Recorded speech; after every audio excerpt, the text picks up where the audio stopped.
Hello, hello. I don't know why I sound so positive. Hello, hello, hello. Good morning, good afternoon, good evening, wherever you are. Welcome back to the Man United agenda. Tottenham 2, Manchester United 2, a Desmond result, Desmond 2-2. I like to come into this calm, collective, cool. I am not cool. I am not calm. I am not collective. I'm pretty frustrated. I am very frustrated. I'm quite angry, but that's what this show is for. It's for therapy. It's for situations like this. Um. So yeah, I joined with Yaba and Colin. Yaba, how are you, kind sir?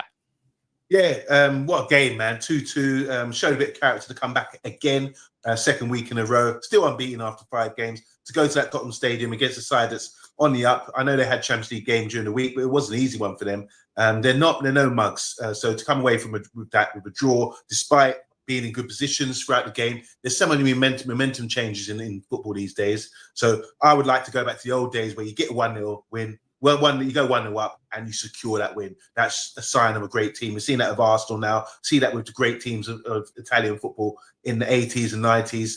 1-0 means game over. So it's all about development, isn't it? Next stage is to secure these wins and actually avoid getting more clean sheets as well, because we're struggling in that area. But overall, what a great finish for us with 10 men as well. So many talking points. Big up to Colin with the watch along. That was thoroughly enjoyable, and he's went through it emotionally. Look at him. Look at Colin's face. He's drained. Colin. Yeah, but says it, man. Another watch along, another dramatic game for yourself. It's probably taken a few years off you. The end of that. How are you feeling off the back of that? Come on, give us your view. Well, mainly I'm tired. Obviously, with it being so up and down, it takes a proper, just drains your energy. 1 minute I'm happy, smiling, cheering. Next minute I'm slating everybody. But I'm annoyed. I'm annoyed, Rio. Yeah. I know obviously Yaba's got a different outlook compared to me and yourself, but we should not have given that up at all. They were good for the first 10 minutes, and then for the next 65 minutes they were trash, and we have let them back into the game. And I'm going to point fingers at people that need pointing the fingers at, and the person that I'm going to point my first finger at is Ruben Amorim for those tactical substitutions. And okay, so we will get into this. Obviously, let me have say a quick hellos. Andrew, what I'd like to do is we'll come back to the ratings towards the end, if you don't mind, kind sir. I appreciate that. But Andrew, thank you for joining us. But he does say man of the match, Casemiro, and then obviously we are joined with sub vids. Hello, kind sir or madam. Well, we didn't lose. We didn't lose, but we didn't win. That's my opinion on it. But yeah, we're joined with just them two at the moment in time. So yeah, I would like to go back to Column's comments. I go back to it. I am normally calm, but you've hit the nail on the head, Colin, in terms of I feel like we've tactically lost the game. When what's the saying? You've stolen victory from the jaws of defeat, or the other way around. Yeah. It was there for us to have. Yaba, midweek, you mentioned it. It's Spurs. Normally in the past, we probably would have been okay with this kind of result. But, 3 wins, then a draw last week, and then a draw this week. And I know you say we need to turn these games into wins. Today was an opportunity for us to do that. And I felt like it was there. And then I just think that tactically, the game went away from us. I kind of want to bounce that back to your side of the court, Yaba, in terms of our kind of feelings, how we feel towards the tactical changes. Yeah, so it's really interesting. You guys both say you're pointing fingers, someone's to blame. So you, at least Column's come out and said it. It's the manager said tactical changes, the substitutions clearly. So the first substitution, as we talked backstage, is about Xisco, our main striker, coming on the pitch. What dynamics does that change? Because we started. The interesting thing is that when you look at the starting lineup, everyone's like, "Oh, what's going on here?" And until we sort of reshuffled and realised what was really going on, was that Maz was playing on right wing back and Dorgan on the left, who played really well, by the way. And that meant there's no central figure as a striker, which was a good thing because we were kind of playing away from home. We helped out. These guys help out in midfield a little bit more. and rather than having someone pinned against the forward line, you know. So to bring this guy on, Xisco on, when we're 1-0 up, the questions will be asked. What is the understanding behind that? Is it to sort of try and get a 2-0 up? Because it changes the dynamics. That's something I would go with. It changes the dynamics. I just want to know the pros and cons of bringing on a striker when we have to sit back and they were really aggressive in the second half.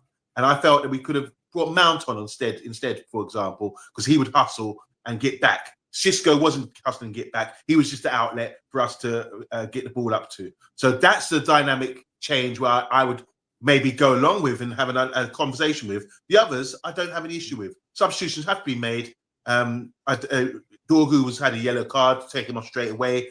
Casemiro, as Rebel would say, can't go 90 minutes. Take him off, bring on fresh legs in midfield. I had no issue other than for me to understand why was Xisco brought on. I'm not saying it's a bad thing. Just want to know what was the purpose behind that. So Colin, let me quickly run through the starting lineup, obviously, so we can document it. So Lemons in goal, De Ligt, Maguire, Shaw, Maz right wing back, Casa, Bruno, left wing back Dorgu, Ahmad, Mbumo, and Cunha. So yeah, starting off, it did raise a few questions. Even myself, I was like, where's Maz going to play in the system? Again, Colin, it goes back to you. I felt it wasn't so much the personnel we brought on, it was so much the personnel we didn't take off. Bruno, how did he get 90 minutes again? Bruno's Mr. Captain and he's never going to get taken off. This is the issue. Bruno will not get taken off. He could stink up. He could play 5 passes all game and make one of them. And he won't get taken off because he's the captain of Manchester United. And clearly one of Amorim's leadership team, that he's got there. I didn't have a problem with Xisco coming on, to be fair. I was saying in the watch along, right, Romero's on a yellow card here.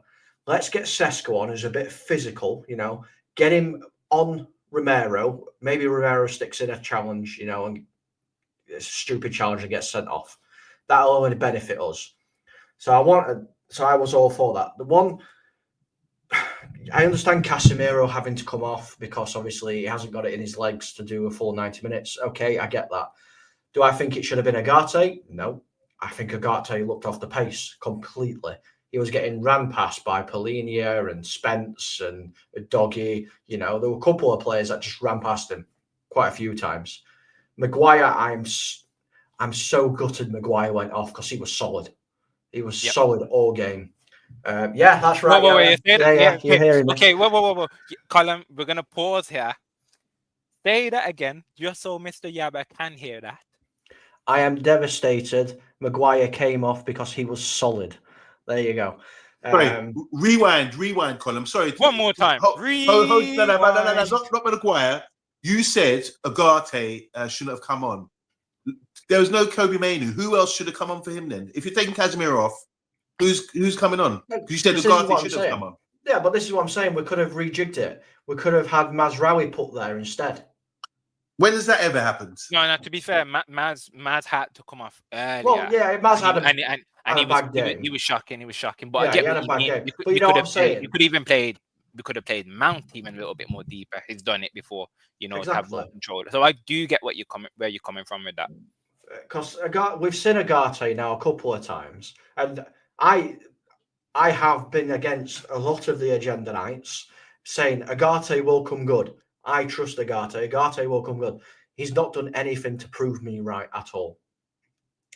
Any game that I've seen him in, and it's clearly he's not quite good enough to be playing in the Man United team. So we needed to change something.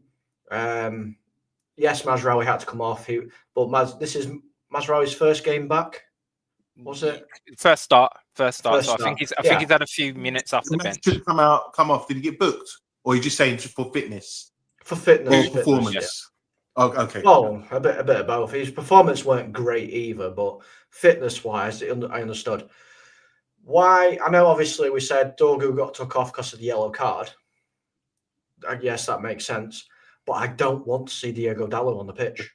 Not at that position. Yeah, and I'm sick of this, and again, it's not kind of a dig at you, Yaba, but it's been mentioned a few times now. We're taking off players because they're on a yellow. No, if they're performing well, keep them on.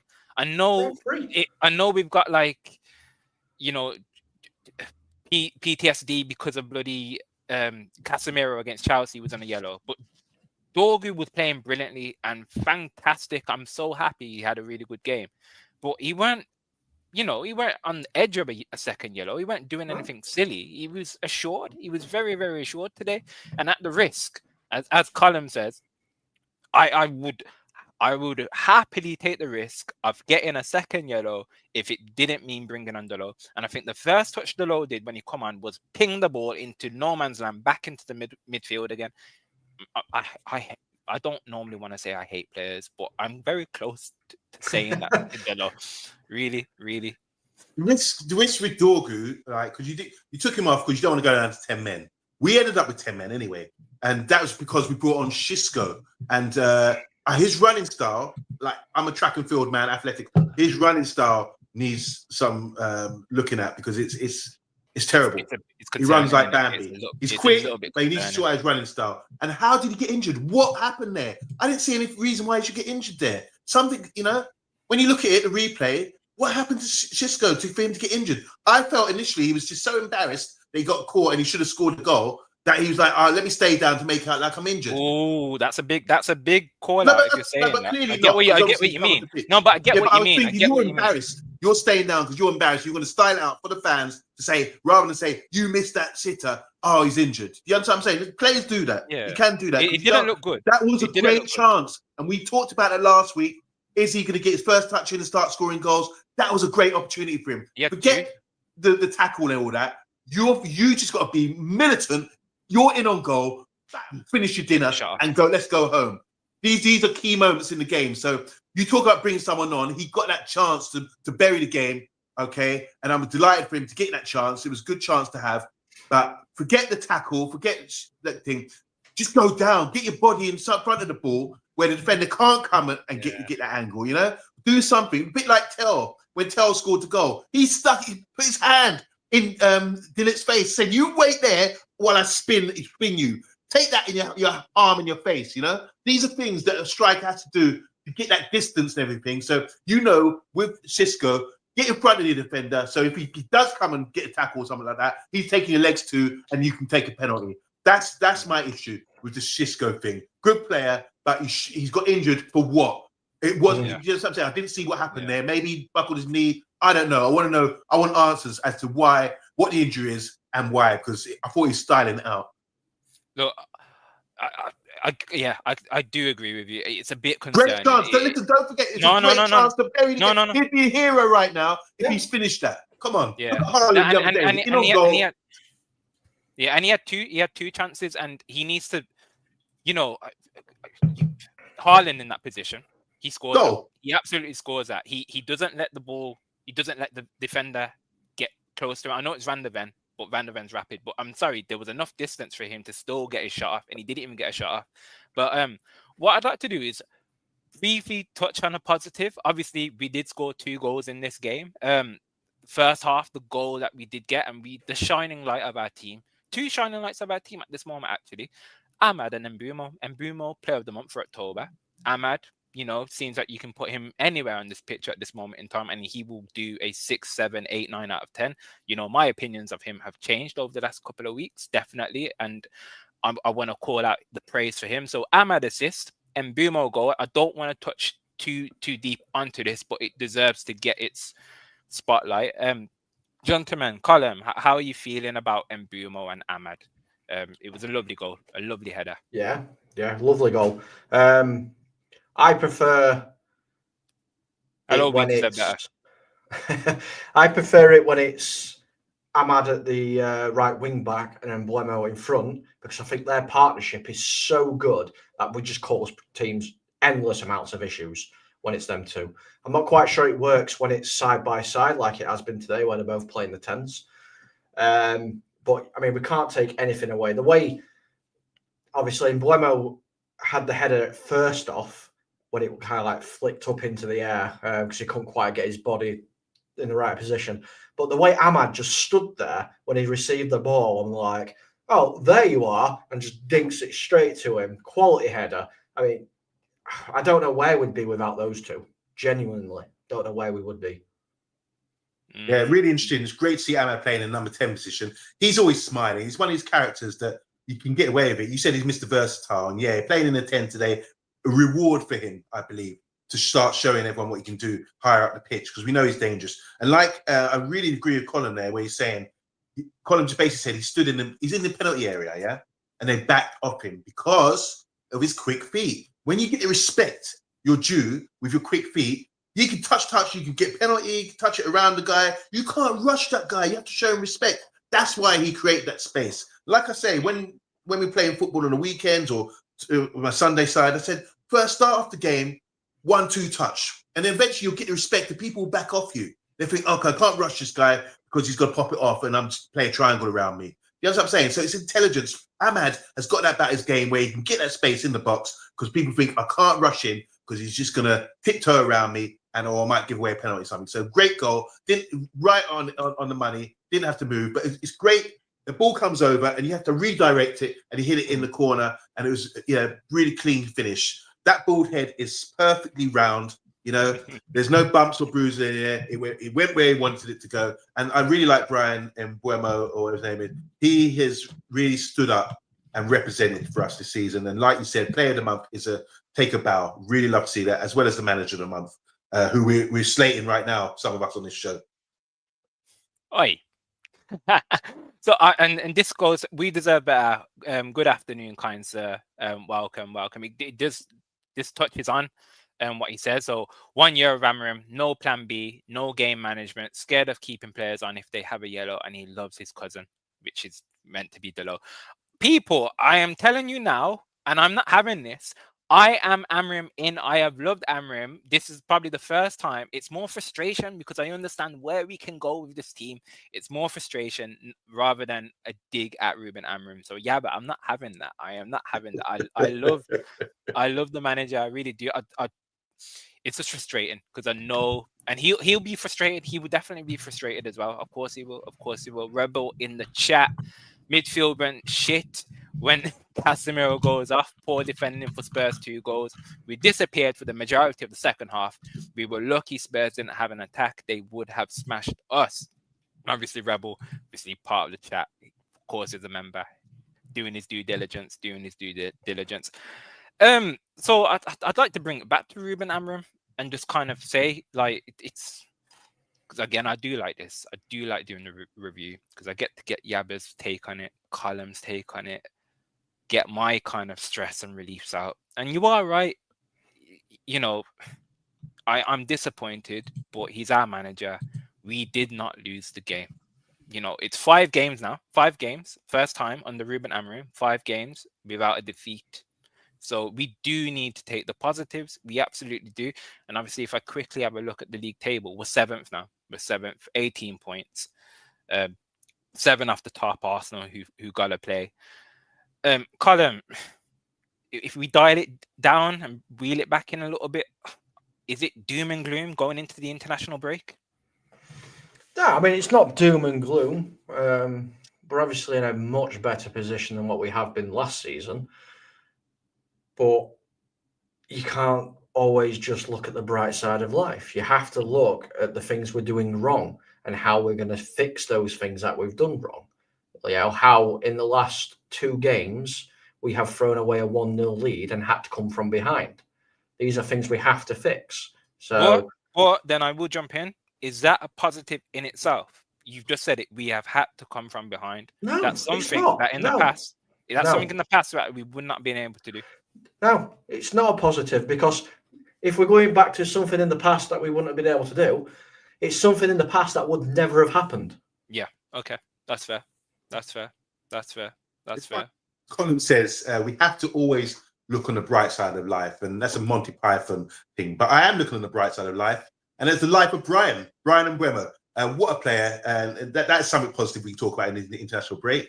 And obviously, with the African nations coming up as well, you know, it's going to be a bit tough. Amarin, saw we deserve better. We respect we deserve better in the comments. I respect him. Respect all you guys. And we're here for conversation, but no game plan, no plan B, all these things. I think we have stepped it up. Last year we lost to Forest. Last year we lost to Tottenham. This year we getting draws. We're coming back with character. My main thing, if you want to tell if the manager's doing well, are the players playing for him? It's the squad behind him. Okay, there's only one player in that squad where I think, not disappointed with Amarin, but disappointed with not being getting games, is Kobe Mainoo.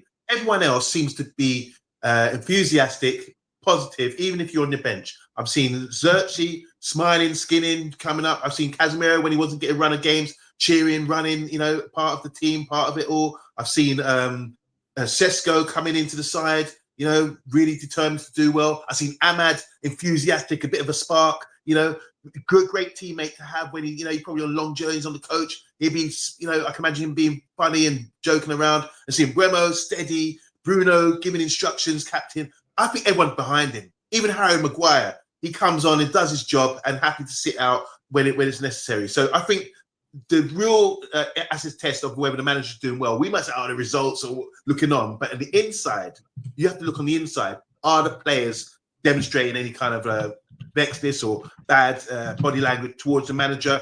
I think it was last week. Two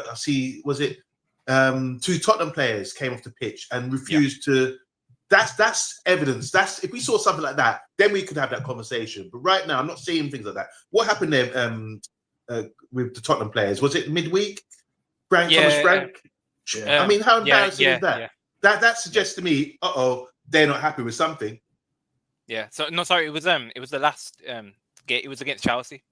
It was the Chelsea game last week. Yeah, it was last week, and then obviously they've played. So if you saw that with Amarin, then you can say something. But at the moment, no, not for me. Yeah, and you've hit the nail on the head. To be fair, ultimately, do we feel like these players are down in tools? Absolutely not. They are playing for the manager. They are, I want to say they're currently playing for the badge.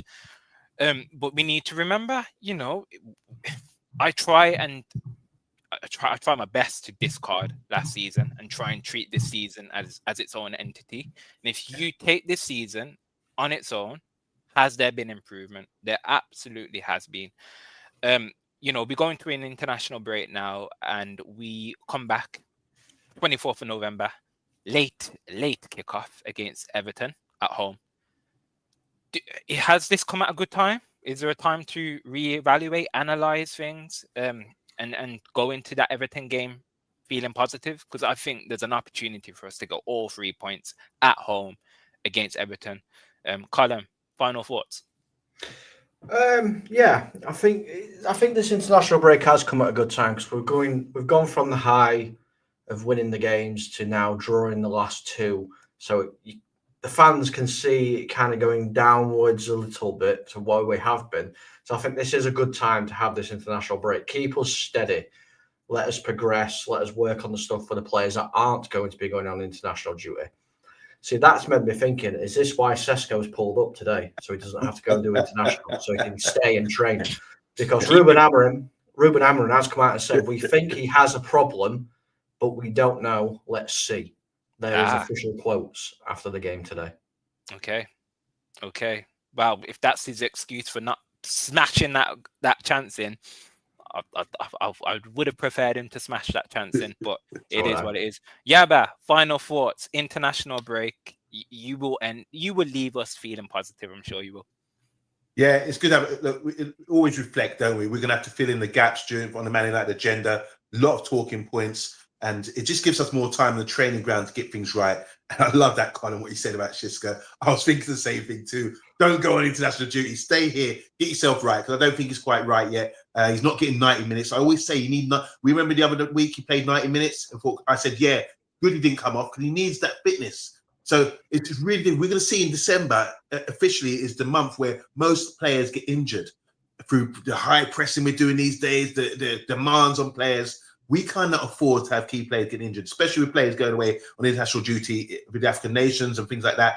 We need to really to come together and protect our squad at all costs, because all players are required. The next run after this international break is all the way up until Christmas and the New Year. You know what that's like. It's intense. So we want to build up you know, like these storage heaters, you turn them on, they build up energy throughout the day, and then they come on bright and strong, and they give you all the warmth and heat and love that you require during the winter. So that's what we need to do during this international break with the players.